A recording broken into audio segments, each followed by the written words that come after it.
The lives of the rich and famous often seem glamorous, but even the biggest celebrities have issues with money. Despite many inspiring stories of celebrities who came from nothing and worked their way out of financial hardship, the opposite also happens. Here are examples of rich and famous celebrities who lost all of their money. Take a breath before you see them now. Some of them managed to bounce back, while others remained in financial trouble. Kim Basinger. Kim Basinger rose to fame as an immensely popular actress during the 1980s and 90s. Renowned for her classic Hollywood style, she starred in numerous iconic films, including Batman, Never Say Never Again, and L.A. Confidential. However, in recent years, she has largely retreated from the public spotlight due to a series of financial setbacks that have left her nearly destitute. Let's delve into the details of Kim's journey from stardom to financial struggle.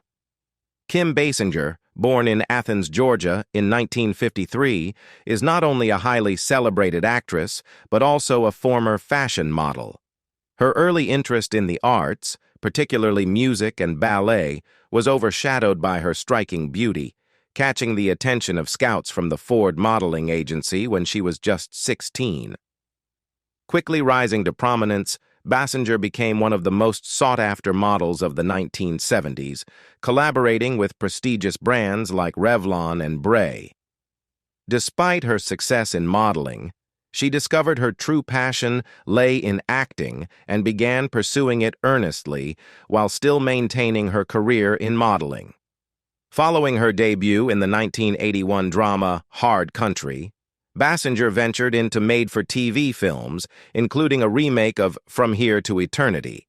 However, her breakthrough arrived in 1983 with her portrayal of Bond girl Domino Petacci in Never Say Never Again, solidifying her position as a rising star. Her career soared further with notable roles in the 1984 film The Natural, earning her a Golden Globe nomination, and her iconic performance in the erotic drama 9½ Weeks, showcasing her versatility as an actress. In 1989, Basinger took on the role of Vicky Vale in Tim Burton's Batman, which became the highest-grossing film of her career. Her portrayal garnered critical acclaim, solidifying her status as one of the era's most sought-after actresses. Throughout the 90s, Basinger continued to diversify her portfolio with projects like the critically acclaimed L.A. Confidential, earning her numerous award nominations. Additionally, she appeared in The Door in the Floor, based on John Irving's novel A Widow for 1 Year. During the peak of her Hollywood career, Kim embarked on a couple of projects that didn't pan out as expected. One of these ventures involved purchasing a town, a move considered unconventional even by Hollywood standards. The target of Kim's investment was Braselton, a town in Georgia previously owned by the Braselton family for over 113 years. Spanning 2,000 acres, the town was in need of rejuvenation, presenting Kim with an opportunity to enhance its reputation. Teaming up with a pension fund called erratic, now owned by AT&T, Kim invested $20 million into the venture, with $600,000 of her own money. However, with Kim filing for bankruptcy, stakeholders grew hesitant, leading to the eventual collapse of the deal. Despite her noble intentions, Kim couldn't realize the utopian vision she had for the town, which included hosting film festivals and other Hollywood events. The property was later sold for just $4.3 million, resulting in significant losses for the investors. Nevertheless, the small town eventually underwent the revitalization it desperately needed. The new owners strategically invested capital, time, and effort, transforming it into a thriving destination. Today, it attracts 500,000 visitors annually, boasting a winery, resort, and serving as a distribution hub for renowned brands like Whole Foods, Williamson, and Hitachi. Another project Kim undertook, which didn't unfold as planned, was the 2000 film I Dreamed of Africa. Based on Kuki Gallman's memoir, the movie depicts the true story of a single mother who relocated to Kenya with her son in pursuit of adventure and a fresh start. Although Kim found the experience of filming on location transformative, the movie failed to resonate with critics, being labeled as lackluster. Despite a $50 million budget, it only grossed $14 million worldwide. Kim's once fairy tale romance with Alec Baldwin took a dark turn, resulting in a costly nightmare. As two prominent Hollywood figures, Kim and Alec's initial encounter took place on the set of The Marrying Man in 1990, where their on-screen chemistry blossomed into a real-life relationship. They tied the knot in 1993 and welcomed their first child, a daughter named Ireland, in 1995. Despite outward appearances of happiness, their marriage harbored underlying imperfections, leading to their separation in 2000. The aftermath of their split unfolded into a highly publicized and contentious custody battle over their daughter, lasting 6 years. Their divorce became notorious as one of the most financially burdensome in Hollywood history, with each party shelling out over $3 million in legal fees. The exorbitant cost, coupled with the bitter custody dispute, inflicted damage on their public personas and career trajectories. Throughout the legal proceedings, Kim and Alec engaged in public and courtroom disputes, hurling insults and accusations that further tarnished their reputations. However, in 2007, they finally reached a settlement, resolving their divorce and custody matters, and have since endeavored to reconcile their relationship for the well-being of their daughter. Kim Basinger, renowned for her illustrious acting career, has also encountered her fair share of controversies. One notable instance revolves around her involvement in the film Boxing Helena, directed by Jennifer Lynch, daughter of acclaimed filmmaker David Lynch. Originally intended to star Madonna, the film centers on a woman named Helena who, following a car accident, undergoes limb amputation by a surgeon and is subsequently confined in a box. From the outset, Basinger harbored reservations about the script and advocated for edits to render her character more sympathetic. Despite her efforts, Kim Basinger remained dissatisfied with the final version of the movie and eventually decided to withdraw, which led to her violating her contract with the studio. During her trial in 1993, Basinger revealed that she had shared the script with approximately 15 to 20 individuals in the entertainment industry, receiving predominantly negative feedback. This feedback influenced her decision to withdraw from the project. As a result of breaching her contract with Mainline Pictures, she was found guilty, causing an estimated loss of $6.4 million in potential domestic and foreign sales due to her departure. Consequently, she was ordered to pay $7.4 million in damages. Facing the imminent $7.4 million judgment in May of 1993, Basinger filed for Chapter 11 bankruptcy. Her lawyer disclosed that her net worth was only $5 million, leaving her with no choice but to seek bankruptcy protection. Although this protected her assets from immediate seizure, the California Court of Appeals overturned the judgment favoring Mainline Pictures in September 1994. The court ruled that the jury instructions were prejudicially ambiguous, failing to clarify whether Basinger or her production company would be liable for damages, and considered the awarded damages excessive. Finally, the lawsuit was settled in December 1995, with the final amount being less than half of the original judgment. Recently, Kim attended her daughter Ireland Baldwin's baby shower at Jumbo's Clown Room in Hollywood, and caught many eyes with her almost unrecognizable appearance. Exiting the strip club-themed party, the 69-year-old actress was spotted wearing a dark gray suit, complemented by a black button-up and black dress shoes, while walking hand-in-hand with her boyfriend, hairstylist Mitch Stone. However, it was her minimal makeup and nearly wrinkle-free, radiant look that sparked speculation about whether she had undergone plastic surgery. Reports dating back to 2006, when Kim was 52, highlighted her extremely smooth forehead and seemingly plumper lips during a press conference for the Mermaid Chair, fueling rumors of cosmetic enhancements. In 2011, there were further speculations after sightings of her leaving a plastic surgeon's office in Beverly Hills, with Radar Online noting her almost unrecognizable appearance upon entering the building. Despite these persistent rumors, Kim has never confirmed undergoing plastic surgery. Her daughter Ireland has staunchly defended her mother's natural appearance, asserting that Kim has never had any treatments done, including Botox, due to her avoidance of sun exposure. Kim, who has become somewhat reclusive due to agoraphobia, has long been the subject of plastic surgery rumors. Regardless of whether these rumors hold any truth, it's undeniable that the actress continues to captivate with her striking appearance and enduring allure. Gary Busey. Gary Busey is a renowned actor and personality, celebrated not only for his remarkable talent, but also for his eccentric behavior. However, what many may not realize is that his life has been marked by numerous challenges, including health issues, addiction, and near-death experiences. In 2012, he was forced to declare bankruptcy, adding yet another chapter to his tumultuous journey. Let's take a closer look at Gary Busey's life at 78 and examine how he's fared after losing all his wealth. Gary Busey's life has been nothing short of extraordinary, characterized by a blend of talent, eccentricity, and charisma.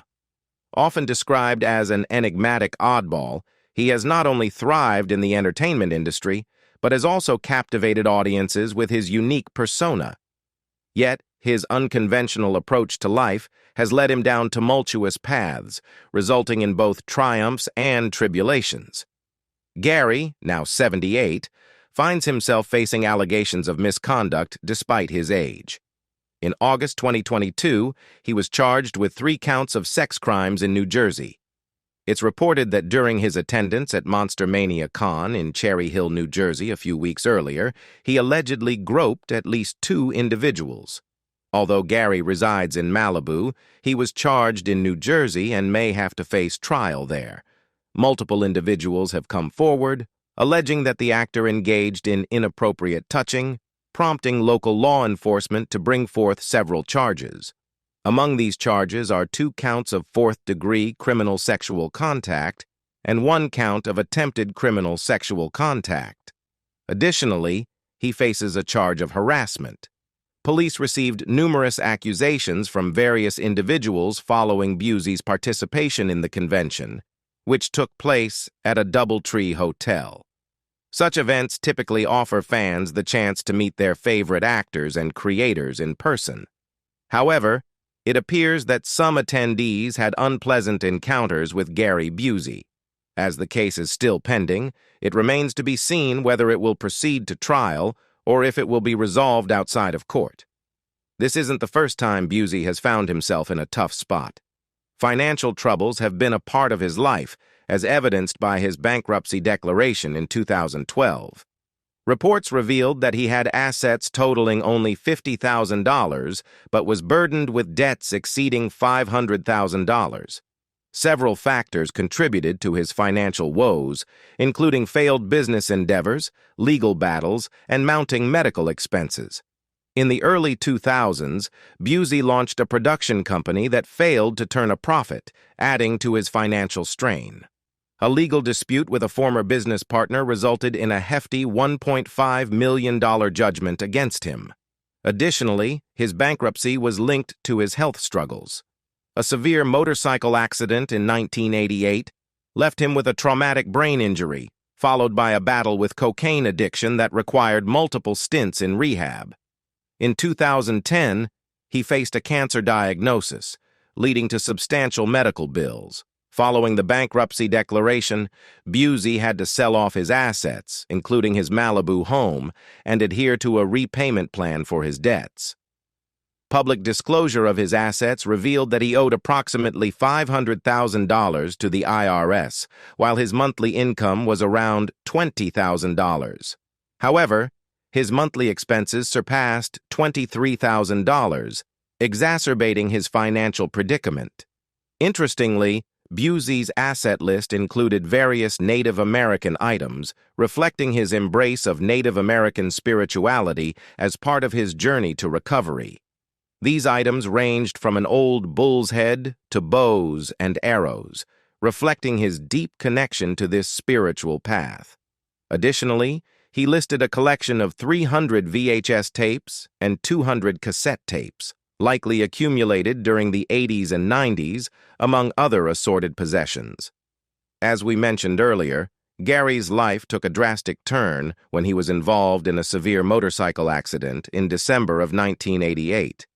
Gary, who wasn't wearing a helmet at the time, sustained severe head injuries and remained in a coma for several days.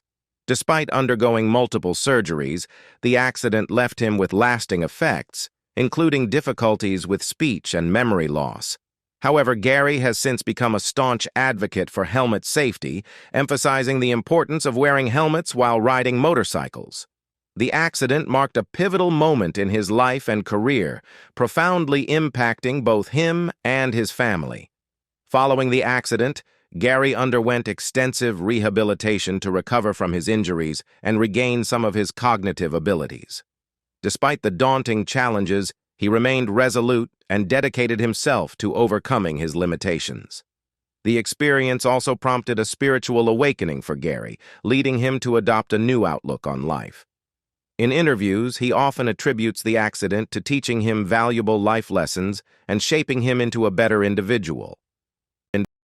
In addition to advocating for helmet safety, Gary has become involved in raising awareness about traumatic brain injuries, TBIs.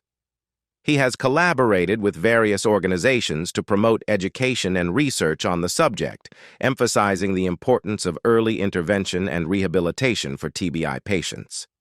Gary's accident serves as a stark reminder of the necessity of safety measures, such as helmet use, in activities with potential risks.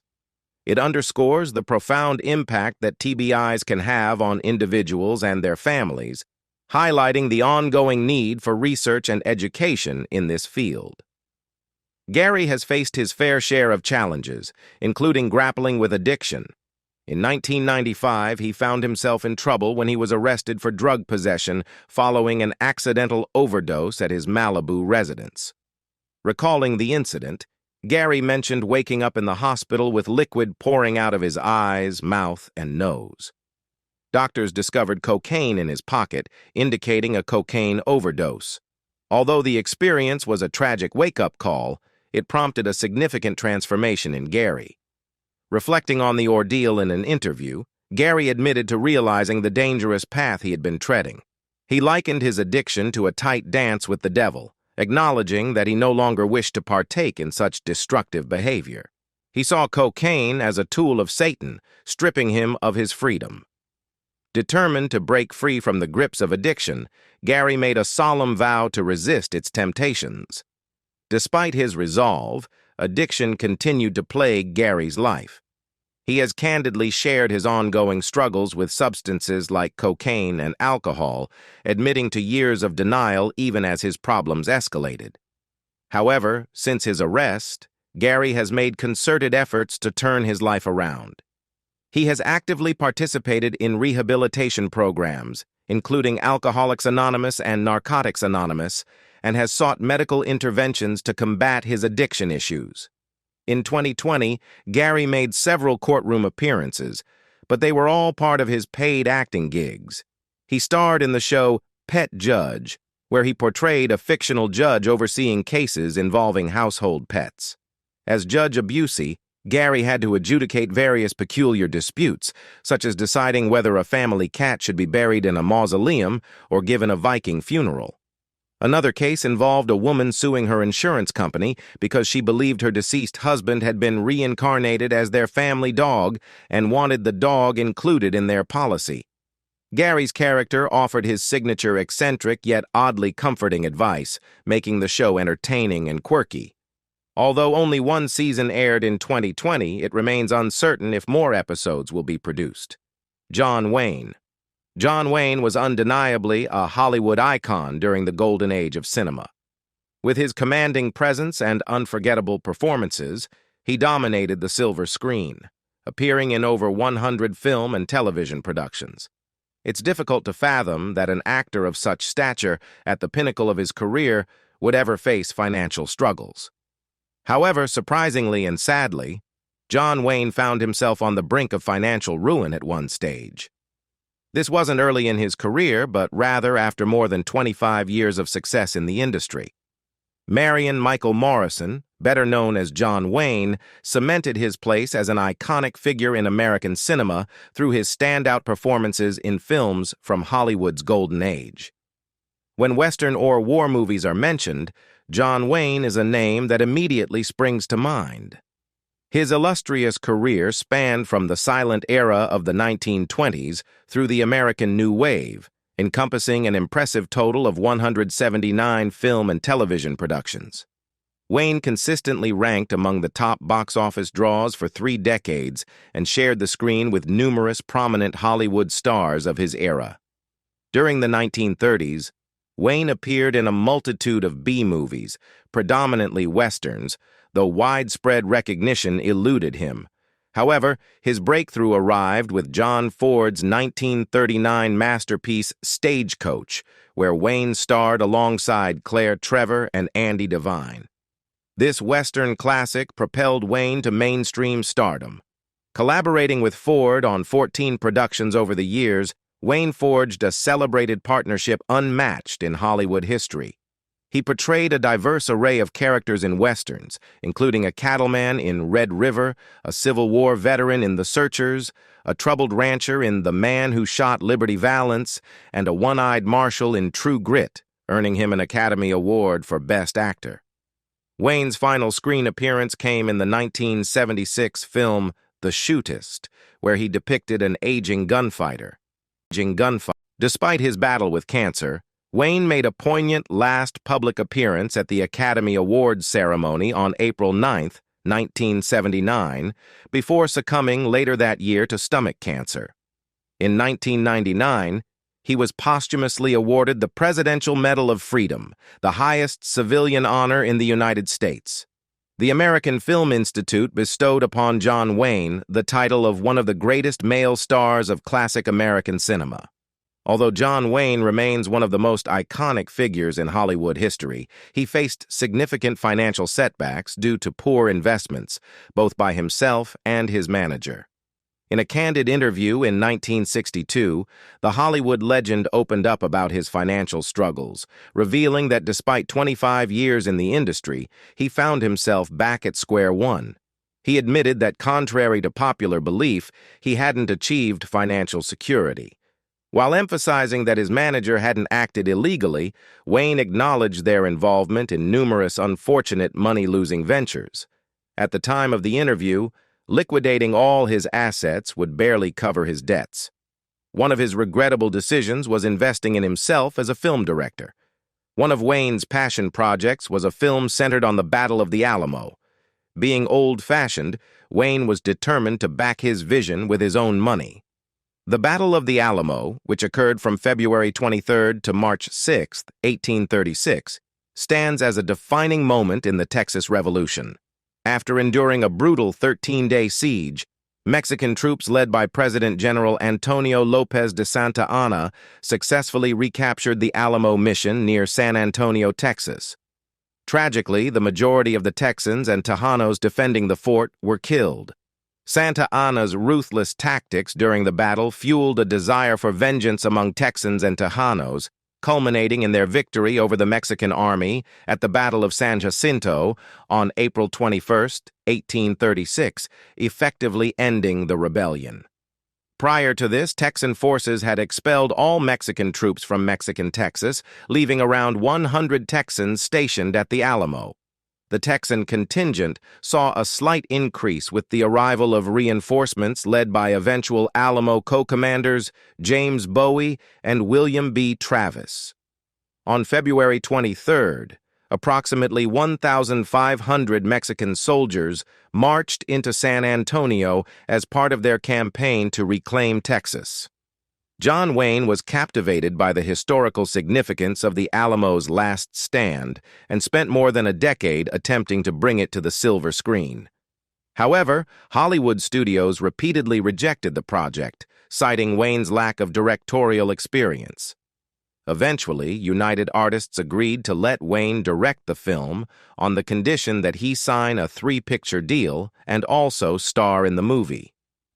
The Alamo presented an ideal subject for cinematic adaptation, and Wayne was determined to make it a reality.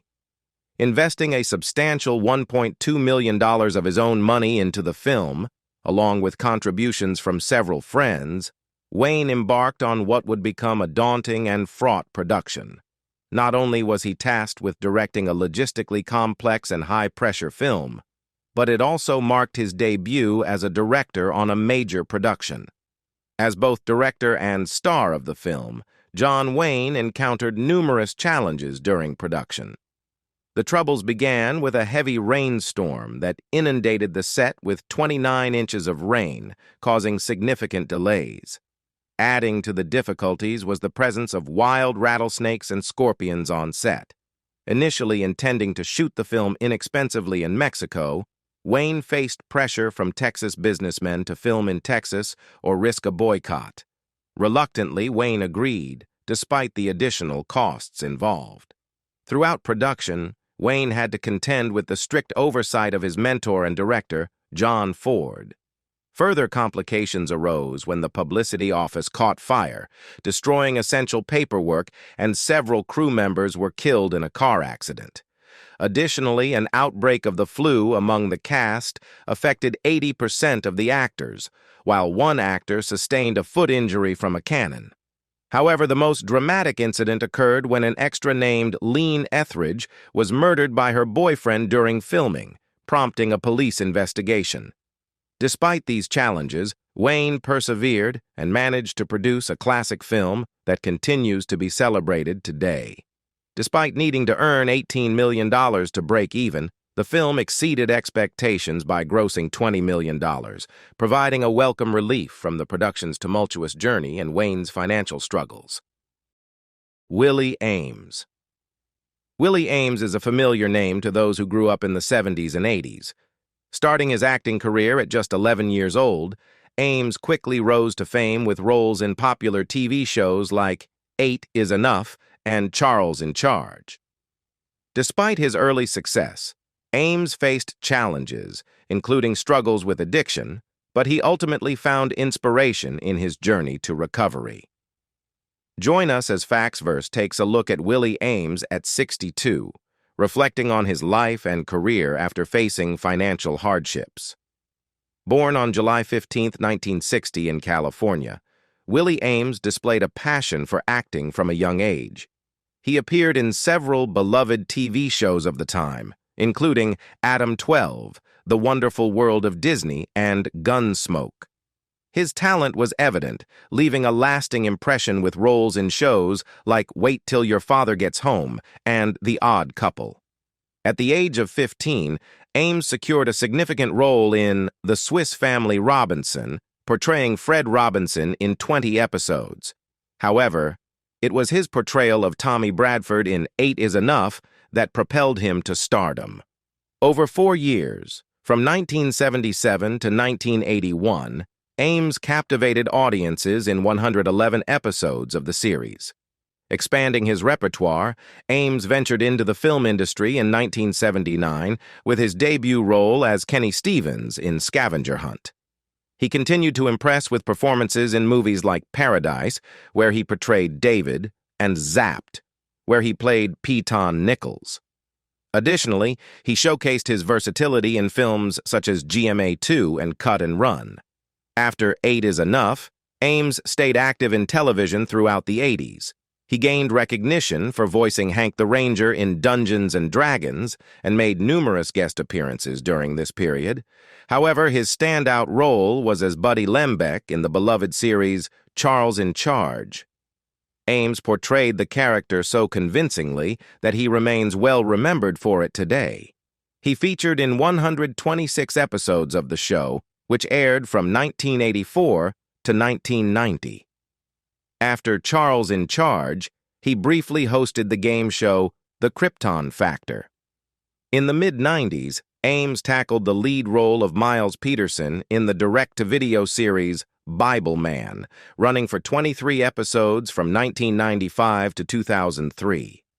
Following Bible Man, he delved into writing and directing, notably with the direct-to-DVD film The Missy Files.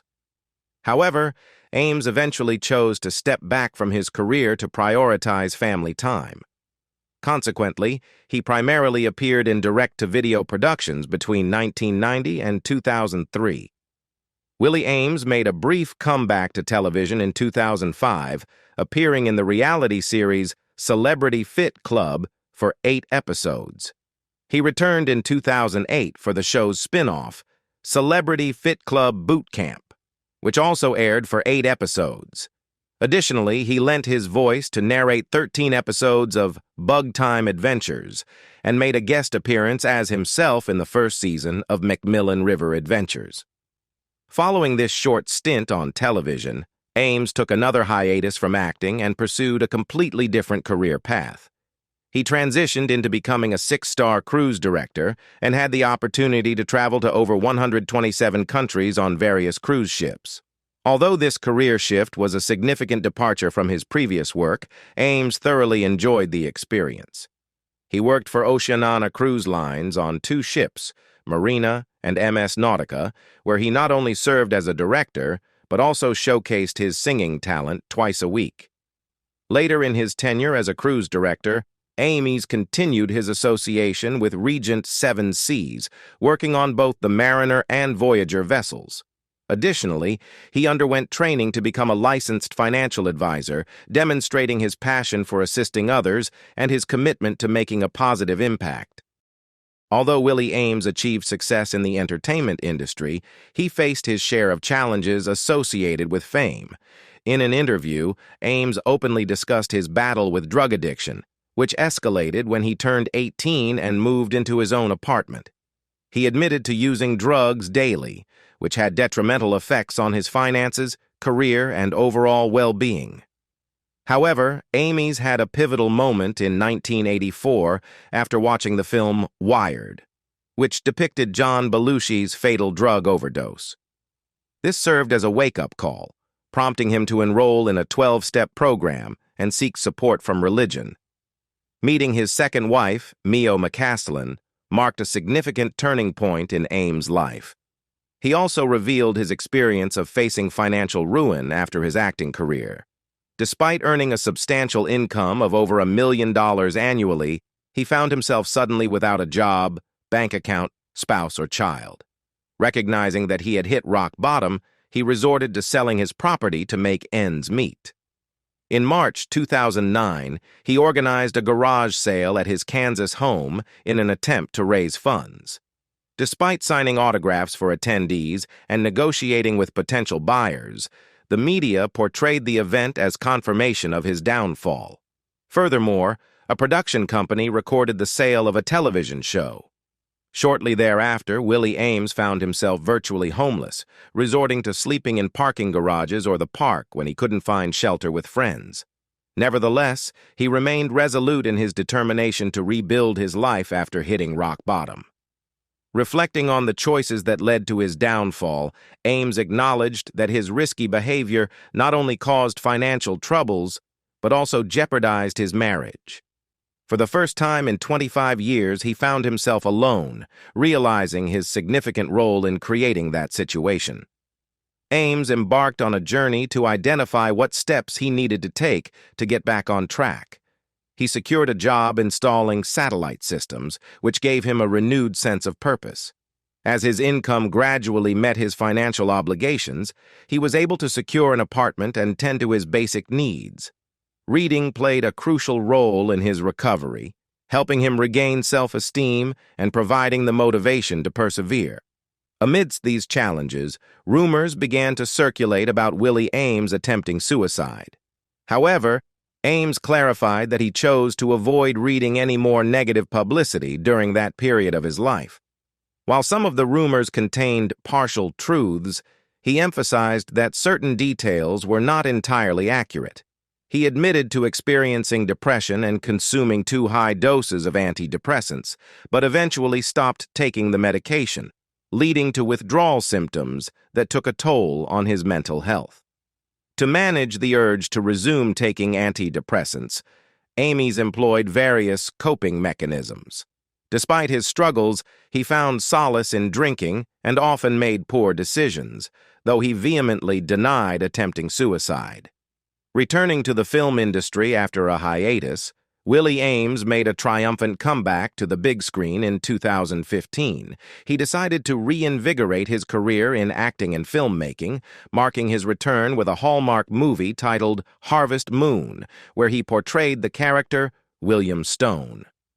The following year, he appeared as Kyle in another Hallmark movie titled Dater's Handbook, followed by his role as Vernon Hollis in Every Christmas Has a Story.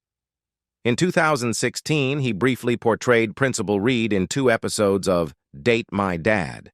In 2019, he took on the role of Martin Thomas in the Hallmark movie Love on the Menu and became the focus of a documentary titled One Life No Regrets. Ames's romantic life has been quite eventful, marked by 3 marriages and several children. His first marriage to Victoria Weatherman ended in 1984, with whom he shares a son. His second marriage to Mio Mastan resulted in a daughter named Harley G. Upton. Despite the setbacks, Ames has moved forward and found happiness in his third marriage to actress Winnie Hung, whom he wed in 2014. Brett Butler. Comedian and actress Brett Butler once reigned as one of the queens of American sitcoms, but her life took a downward spiral when she battled drug addiction.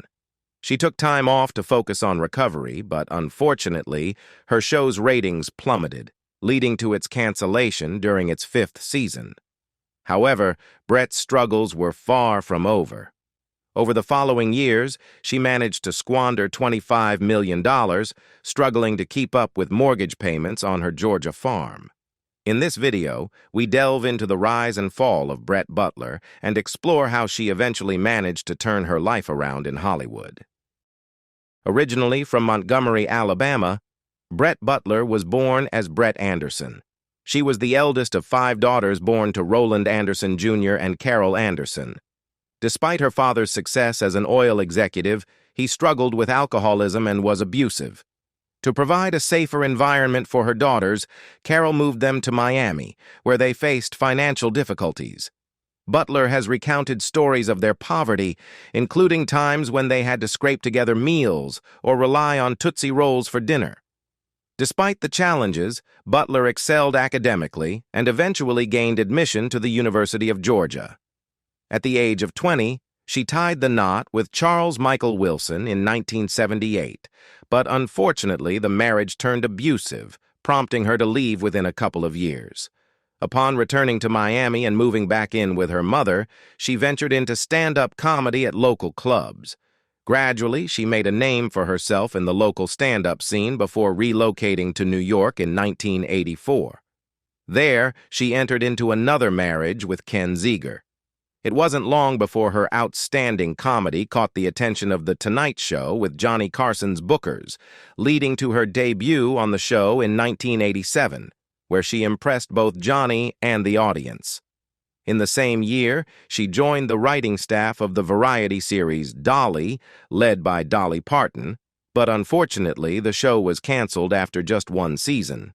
However, everything changed when the creators of Roseanne approached her to develop a similar show based on her life and stand-up. Embracing the opportunity, she teamed up with mega-producer Chuck Lorre to helm the new show, Grace Under Fire. Starring Brett in the lead role alongside seasoned comedy actors like Dave Thomas and talented child actors like Caitlin Cullum, the show became an instant hit. It occupied a prime slot in the schedule, airing right after the immensely popular Home Improvement, ensuring a strong start. Praised by both audiences and critics, Brett's portrayal, characterized by her Southern accent, earned her Golden Globe nominations in 1995 and 1997. Despite its promising start, Grace Under Fire did not enjoy a long and successful run as anticipated. By the time Brett rose to fame as a TV star, she had already endured numerous hardships in life. Despite overcoming alcohol dependency and breaking free from her abusive ex-husband, as well as coping with her tumultuous relationship with her alcoholic father, it seemed she was finally on track for success. However, despite being seemingly past these troubles when Grace Under Fire began airing, addiction reared its ugly head once again. Early into the show's run, Brett was prescribed Vicodin for relief from back pain caused by sciatica. Unfortunately, she quickly became addicted, leading to turmoil in both her personal and professional life. The drug dependency drastically altered her personality and made her exceedingly difficult to work with. As the seasons progressed and the show's quality and ratings declined, her addiction worsened. She eventually sought help and entered rehab before the 5th season, causing delays in production. However, despite efforts to continue filming, Brett's relapses persisted, leading ABC to cancel Grace Under Fire prematurely. Only 14 of the expected 25 episodes were filmed, signaling the show's demise due to Brett's behavior. After the show was canceled, she underwent a full recovery from her addictions. The pressures of being the lead on a successful TV series might have made quitting harder, but once she was relieved of that burden, she could concentrate on her healing journey. Since 1998, she has remained sober. She took the necessary steps to make amends with those she may have wronged along the way, which aided in her healing process. With time away from the show, she gained a more objective perspective. While she can't bring herself to watch it, she acknowledges that her behavior contributed to its downfall. In an interview with The Hollywood Reporter, Butler took responsibility, saying, "I'll definitely take the hit for the crash and burn." She recognized that although mistakes were made by many involved with the show as its face and lead star, it was her responsibility to maintain cohesion, a task she failed at. She openly admits she was challenging to work with, especially towards the end, even suggesting that ABC should have ended the show much sooner.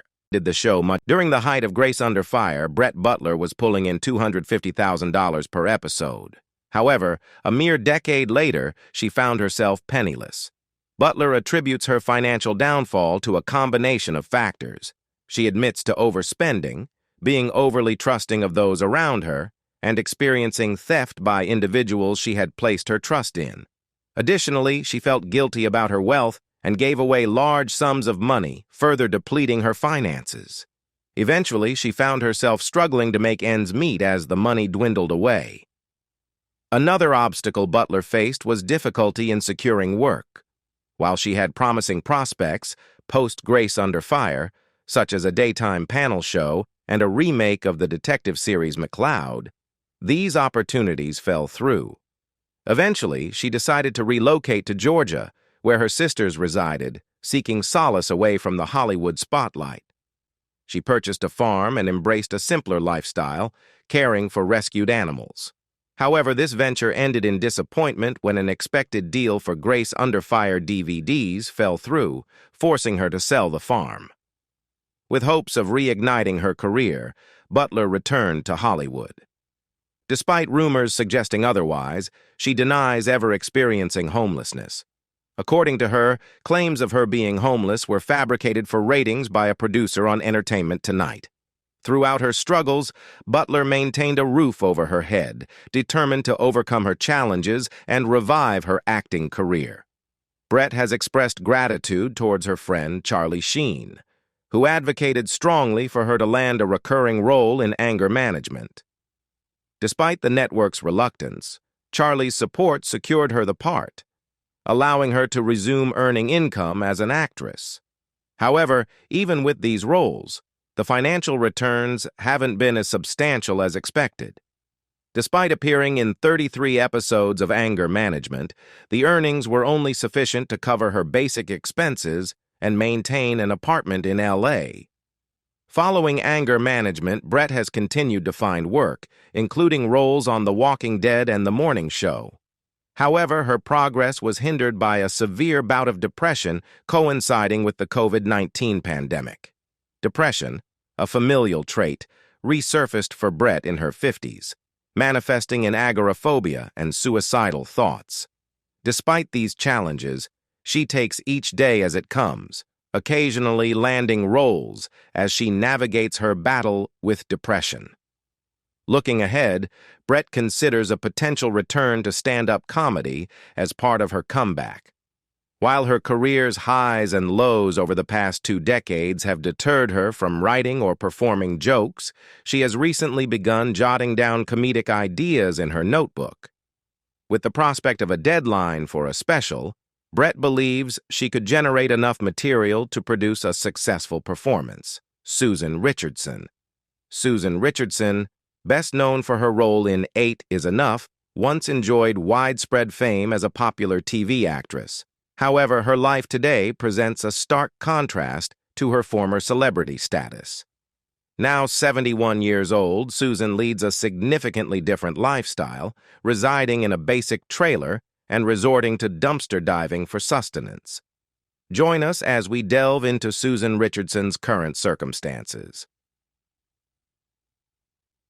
While 8 is Enough propelled Susan Richardson to stardom, fans may wonder what she's been up to lately. Despite still being present, her life has taken a humble turn compared to the glamorous existence she once led. Presently, she resides in a modest trailer and often scours dumpsters for food to sustain herself. Parking her trailer wherever space permits, she sometimes stays in campgrounds. Susan reflects on the challenges she has faced since her days of television fame, particularly during the past decade. This period has been marked by the loss of several close family members. In 2014, her mother passed away, followed by her sister the following year, and her father in 2016.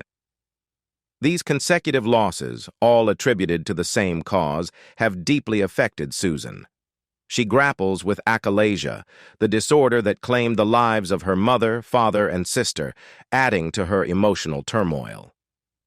Achalasia is a condition characterized by paralysis in the esophagus, a challenge Susan has been grappling with for years, much like her relatives who succumbed to the same ailment.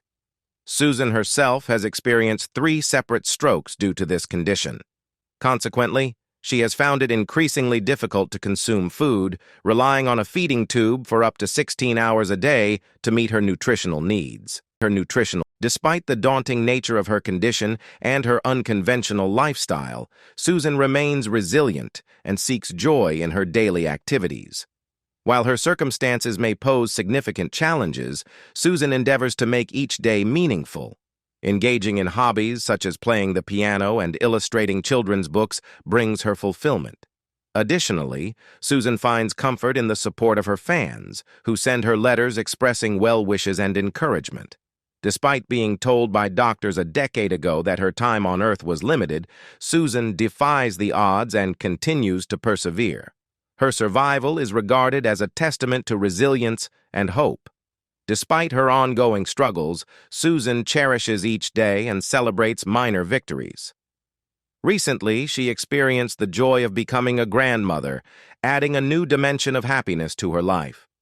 It's somewhat ironic that Susan Richardson, who played alongside Adam Rich, her youngest sibling on 8 is Enough, continues to live despite facing health challenges, while Adam recently passed away in 2023 at the age of 54.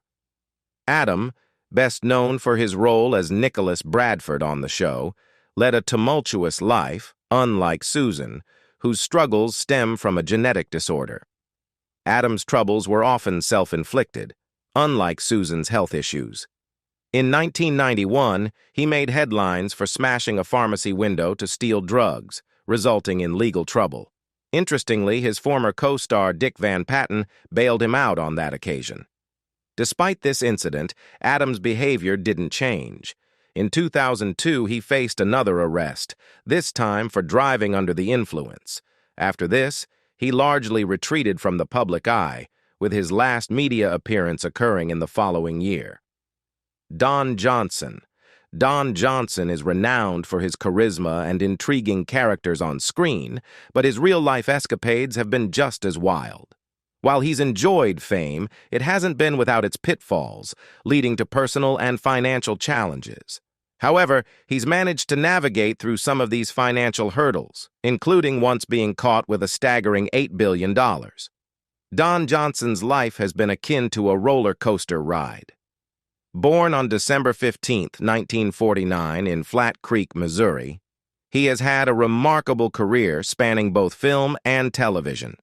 At 73, he's considered a living legend, but his journey hasn't been smooth sailing. At the tender age of 6, his family moved to Wichita, Kansas, where life was far from easy. Raised in poverty by teenage parents, Johnson sought solace in acting, participating in school plays and local theater productions, where he sharpened his acting skills. During the 1970s, Don Johnson took on a few minor film roles, which helped him refine his acting skills, but didn't significantly advance his career. While he was starting to gain recognition, he wasn't yet a household name. However, his big break came in the 1980s when he secured the role of Detective Sonny Crockett in the popular TV series Miami Vice. Almost overnight, both the show and his character skyrocketed in popularity, propelling Johnson to international stardom. After the success of Miami Vice, Johnson expanded into the realm of film, demonstrating his versatility as an actor. One of his standout performances was in the 1988 romantic comedy Sweetheart's Dance. Prior to this, he had tackled various dramatic roles in both film and television, showcasing his diverse acting range early in his career. In 1996, Johnson marked his highly anticipated return to television by taking on the lead role in the legal drama series Nash Bridges. Portraying Nash, an inspector in the San Francisco Police Department, Johnson once again proved his prowess on the small screen. The show quickly gained immense popularity, reaffirming Johnson's status as a television icon. Throughout his career, Johnson has demonstrated his versatility by engaging in various television and film projects. He has appeared in movies such as Tin Cup, starring alongside Kevin Costner, and Quentin Tarantino's Django Unchained. Additionally, he has made guest appearances on well-received shows like Eastbound and Down and From Dusk Till Dawn.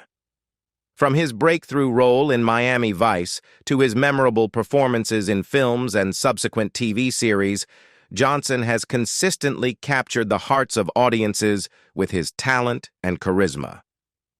Don has experienced both the perks and pitfalls of fame throughout his career. While he has enjoyed many benefits, he has also found celebrity status to be confining and overwhelming. He has openly discussed feeling trapped by the constant scrutiny of the public and the temptations that come with fame, including substance abuse. One notable incident that garnered widespread attention occurred in November 2002 when Don Johnson found himself in an unusual situation in Germany. Customs officials discovered a suitcase containing credit notes and securities, totaling a staggering $8 billion. Although Johnson's lawyer argued that these documents were related to a film deal he was working on in Europe, the sensationalism of the press led to suspicions of money laundering. Despite no evidence of wrongdoing and no charges being filed, the incident had a detrimental impact on Johnson's reputation. During the height of his fame in the 1980s, Don Johnson encountered an entrepreneur engaging in a brief conversation that was captured in a photograph. Decades later, this photo resurfaced, sparking questions about Johnson's relationship with the entrepreneur, who happened to be Donald Trump. Given the media's penchant for controversy surrounding President Trump, they seized the opportunity to stir up speculation about Johnson's connection with him. In another instance, Johnson encountered controversy when he traveled to Germany with financial documents provided by American investors for potential film projects. Although he was cleared of all charges related to the incident, it caused complications with 2 of his bank accounts and took a toll on his emotional well-being. Despite the turmoil it caused in his personal life, Johnson eventually recovered from the incident. Reflecting on his journey, he admitted to struggling with alcohol abuse for many years before eventually achieving sobriety. Grateful to have surpassed his own expectations of longevity, he now cherishes the opportunity to live a fulfilling life in his 70s. Don has openly discussed how his wealth has impacted his life, acknowledging that it brought both positive and negative changes. Coming from a background of poverty, he sometimes indulged himself and his family with extravagant gifts, occasionally leading to financial mismanagement. At times, he found himself unable to cover basic expenses, accumulating debts that took years to settle. He even struggled to pay off small debts, such as a $50 owed to a local supermarket. Apart from financial challenges, Don battled drug and alcohol addiction for many years, eventually seeking help through rehab. His personal life also saw its share of struggles, including several failed marriages, notably one with Melanie Griffith. Despite the hardships he faced, Don's life has been rich and fulfilling. Throughout his career, Don formed lasting friendships, maintaining close ties with his Miami Vice co-star Philip Michael Thomas and the late writer Hunter S. Thompson. In recent years, he experienced a career resurgence with roles in successful films like Knives Out, directed by Rian Johnson. Despite being part of an ensemble cast, including stars like Daniel Craig, Jamie Lee Curtis, and Ana de Armas, Don's performance contributed to the film's widespread acclaim and revitalized his career. Despite facing challenges, Don Johnson's presence on screen continues to delight audiences. With 102 acting credits, 11 producer credits, and 2 director credits to his name, he remains a prolific figure in the industry. Currently, he has 4 upcoming projects as an actor, showcasing his enduring passion for his craft. In a 2021 TV movie, he reprised his iconic role as Nash Bridges, demonstrating his ability to breathe life into beloved characters. While a movie adaptation of Miami Vice failed to capture the essence of the original show, Don's portrayal of Detective Crockett remains unparalleled. Despite his age of 73, Don Johnson remains a force to be reckoned with in Hollywood. His enduring talent and charisma prove that he still has much to offer, earning him the title of the Don in the entertainment industry. Wayne Newton. Decades ago, Wayne Newton enjoyed immense popularity as a performer in Las Vegas. Despite his successful career, he has always struggled with managing his finances. Wayne began encountering serious financial troubles in the 1980s, and these challenges persist to this day. Let's take a closer look at Wayne Newton's current situation after losing all his money.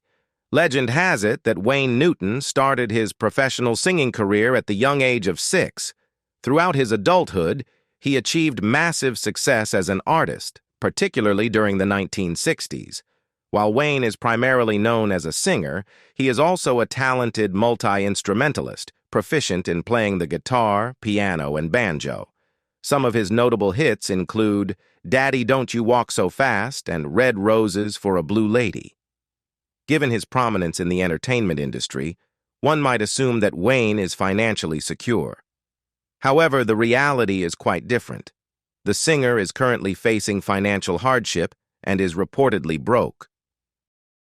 Wayne Newton's current financial struggles stem from various factors, each contributing to his dire situation. One significant issue is Wayne's lack of interest in the business aspects of his endeavors. While he excels as a singer, managing finances has never been his strong suit. Consequently, he entrusted important financial decisions to individuals who did not prioritize his best interests. Furthermore, Wayne's ambition led him to venture into various business endeavors, such as his ownership of the Aladdin Hotel in Las Vegas. His attempt to take over Aladdin coincided with the onset of financial difficulties in the early 1980s.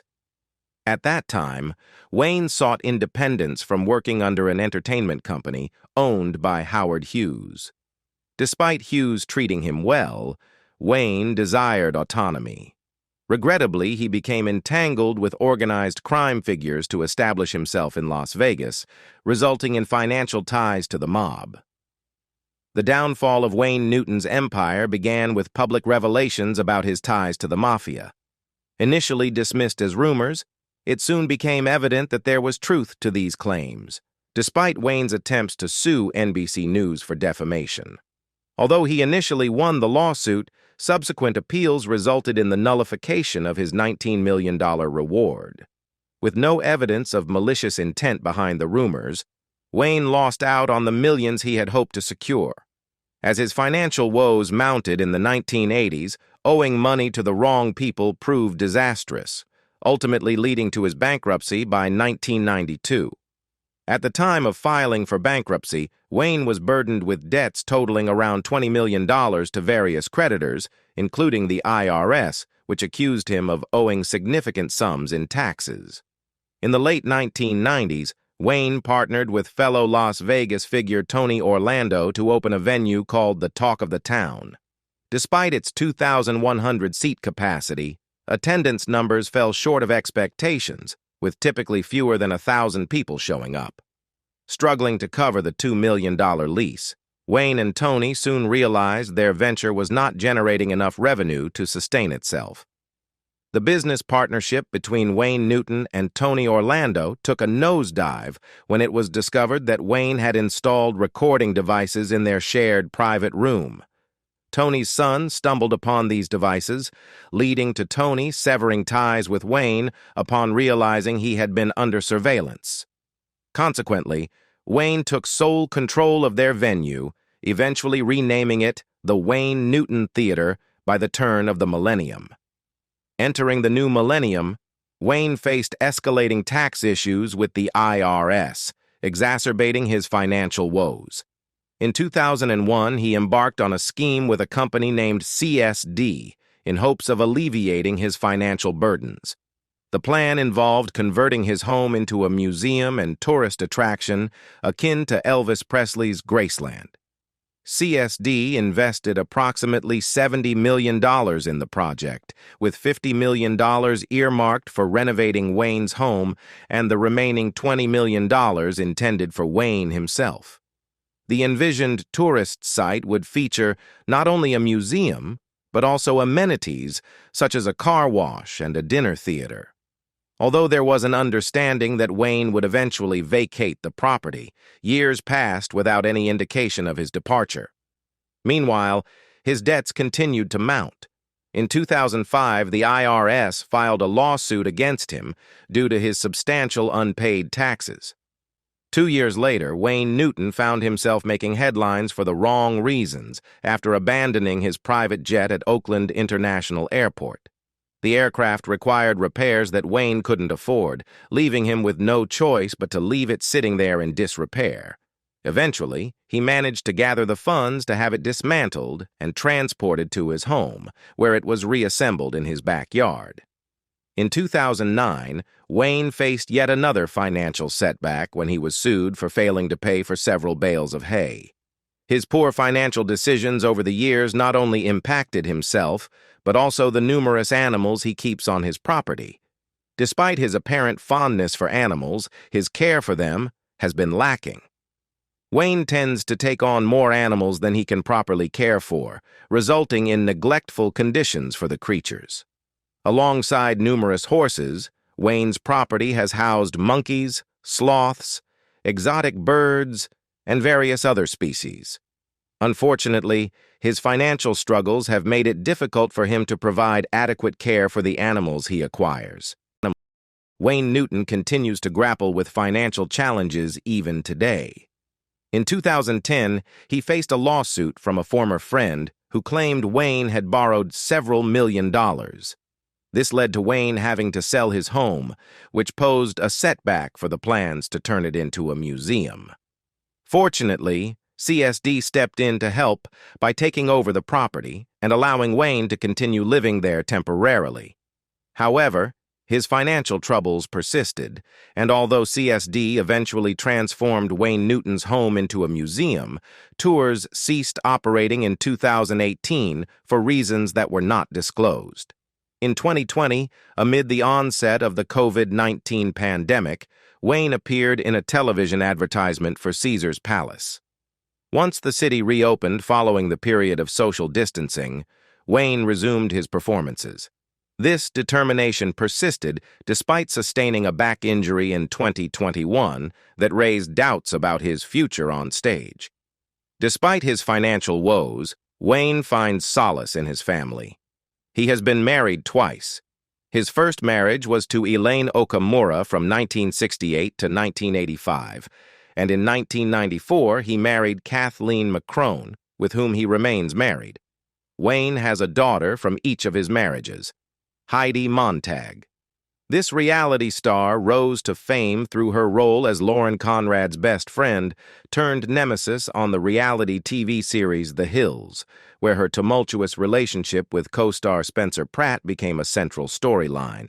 Montag's journey to stardom began with her appearance on the MTV reality show, where her on-screen persona captured the attention of viewers and catapulted her into the spotlight.